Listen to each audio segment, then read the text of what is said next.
On Raw, Cena told the audience he's not a babyface, not a heel, he's a human being. And then he took it a step further, saying his relationship with the fans has been toxic, and he's officially breaking up with everyone. That's right, John Cena broke up with the WWE Universe on Netflix in front of millions of people while wearing jorts. Kind of puts your breakup in perspective now, doesn't it? But honestly, you can't blame him. For the jorts, yes, absolutely, and I have for decades, but for the rest of it, we've spent the last 20 plus years treating Cena like a punching bag. Cena's been booed, ridiculed, and memed for over 2 decades. He's basically the Nickelback of wrestling. Nobody wants to admit they like him, but somehow the album went platinum.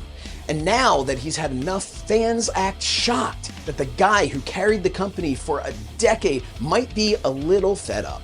Well, buckle up, folks, because we've officially reached the Taylor Swift breakup album phase of his career, which I hear will still feature the trademark.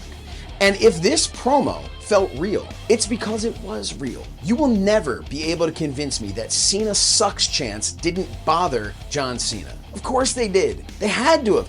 The man would go out there, do his job at the highest level, bleed buckets, and the second his music would hit, the fans would chant, "John Cena sucks." What's funny is, after 20 plus years, the fans finally stopped. John Cena had been gone for so long as an active competitor that the fans finally learned to appreciate what they had. And personally, I love the fact that Cena looked them in the eye and said, "Too little, too late." You know who I do feel bad for though? The kids.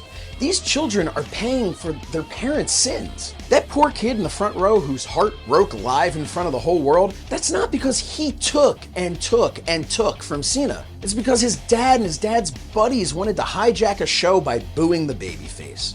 So what's next for John Cena? Does he ride off into the sunset at the end of this year, raising the proverbial middle finger to the WWE Universe? Or does the WWE Universe get down on their knees and beg for forgiveness? It remains to be seen, but one thing that's for sure is it will be a long time before the WWE fan base treats a WWE superstar with the same disrespect they showed John Cena. What's that? They've turned on Jey Uso? Well, that feels right.